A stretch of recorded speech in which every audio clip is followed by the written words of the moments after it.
Shalom, shalom, bwoko bw'Imana, Yesu ashimwe cyane, haleluya. Ndabaramukije mwese mu izina rya Yesu Kristo. Imana ishimwe kandi ihabwa icyubahiro muri kino gitondo, yongeye kutugira neza, yatugira imbabazi zidasanzwe, yatugira ubuntu budasanzwe, yongera kuduha umunsi mwiza, igitondo cyiza, umunsi udasanzwe ku buzima bwawe wewe wabyutse uri amahoro.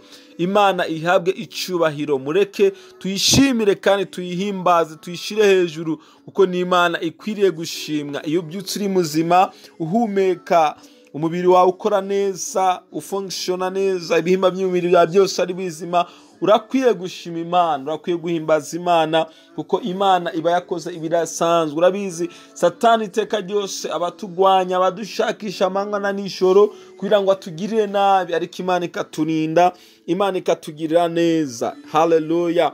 Imana rero akwiye gushimwa.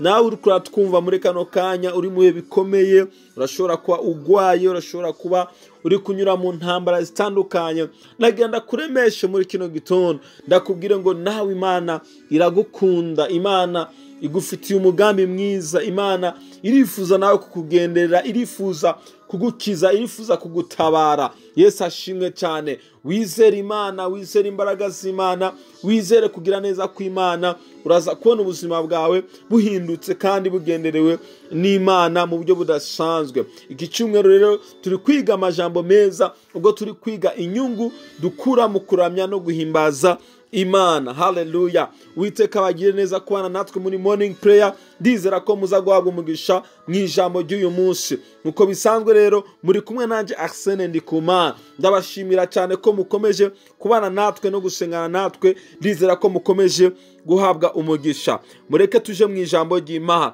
Turi mu cyumweru cyo kwiga ibyiza tubonera cyangwa se dukura mu kuramya no guhimbaza Imana. Uyu munsi turaza kuvuga ikintu kivuga ngo iyo turamije Imana abansi bacu barahunga. Haleluya. Iyo duhimbaje Imana, iyo dutaje Imana, abansi bacu barahunga. Kwera iki bahunga? Iyo turamije Imana mu mwuka, iyo turamije Imana mu kuri, hari imbaraga z'Imana zimanuka, hari ubwiza bw'Imana bumanuka, abansi bacu bagahunga. Umwanzi tuvuga hano ashobora kuba ari ingwara ufite, umwanzi tuvuga ashobora kuba ari ubukene ufite, umwanzi tuvuga ashobora kuba ari ibyaha biri ku buzima bwawe, umwanzi tuvuga ashobora kuba ari ubushomeri umaranye igihe kinini, umwanzi tuvuga ashobora kuba ari amagambo y'abantu hirya no hino bakugwanya, abashaka kukugirira nabi. Ariko reka nkubwire ibanga rimwe, iyo turamije Imana mu kuri no mu mwuka, abanzi bacu baratatana, bagahunga, bakava mu nzira zacu, tugakomeza urugendo, tukumva tuguwe neza kubera ko Imana iri mu ruhande rwacu. Iyo usomye igitabo cy'Ingoma za kabiri igice cya 20 umurongo wa 21 na 22, Bibiliya avuga ngo nuko amaze kujya inama n'abantu ashiraho abakuririmbira Uwiteka, bagahimbaza barangaje imbere y'ingabo bavuga bati nuhimbazwe Uwiteka. Haleluya. Bati nuhimbazwe Uwiteka ngo kuko imbabazi zawe zihora iteka ryose. 22 Bibiliya avuga ngo batangiye kuririmba haleluya no guhimbaza Uwiteka, ashiraho abagucira igico Abamoni n'Abamowabu bo ku misozi Seyiri bari bateye Yuda baraneshwa. Haleluya. Iki ni igihe Abisirayeli bari batewe n'ingabo za Mowabu n'Abasiriya, ariko umwami Yoshafati ashira imbere, abaririmbyi baramya Imana, barayihimbaza, babona intsinzi. Nshuti yanje, iki gitondo nagenda kwibutse ngo mu kuramya Imana harimo imbaraga zidasanzwe, mu kuramya Imana harimo icyubahiro kidasanzwe, mu kuramya Imana harimo gutabarwa kudasanzwe.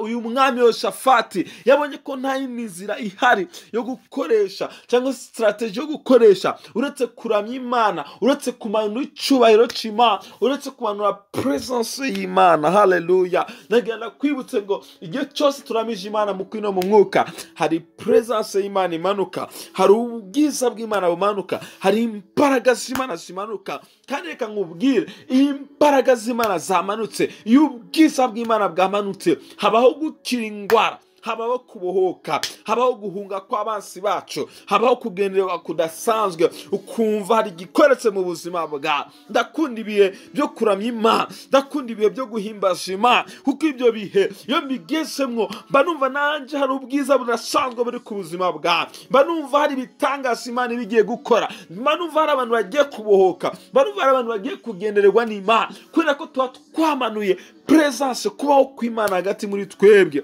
Tuti yanjye, ntukajya ukinisha umwanya wo kuramya Imana, ntukajya ufata ibisanzwe umwanya wo guhimbaza Imana. Ushobora guhimbaza Imana mu magambo, ushobora guhimbaza Imana mu ndirimbo, ushobora guhimbaza Imana mu bikorwa ukora, ariko icyo gihe cyose iyo ubikoze neza abansi bawe barahunga. Iki gitondo reka ufate umwanya uhimbaza Imana, utazira Imana, ubwira Imana ko ihambaye, ubwira Imana ko ikomeye, ubwira Imana ko kiranuka, ubwira Imana ko ari nyembaraga. Uraza kubona intsinzi y'Imana ku buzima bwawe.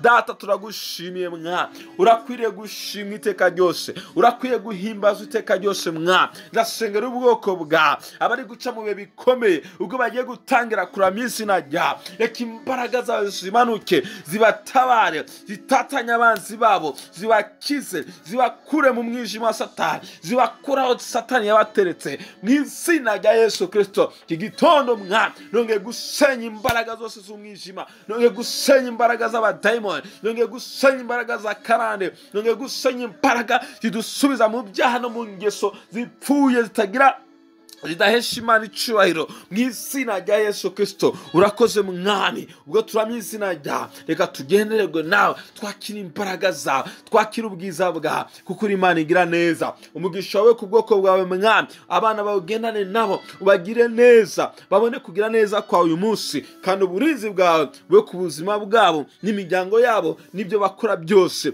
babone kugira neza kwawe Mwami. Urakoze, turagushimiye uyu munsi udasanzwe ku buzima bwacu. Icyubahiro kibi cyawe mu izina rya Yesu Kristo, amen. Uwiteka abagire neza, mugire umunsi mwiza bwoko bw'Imana, mwarahezagiwe. Shalom shalom.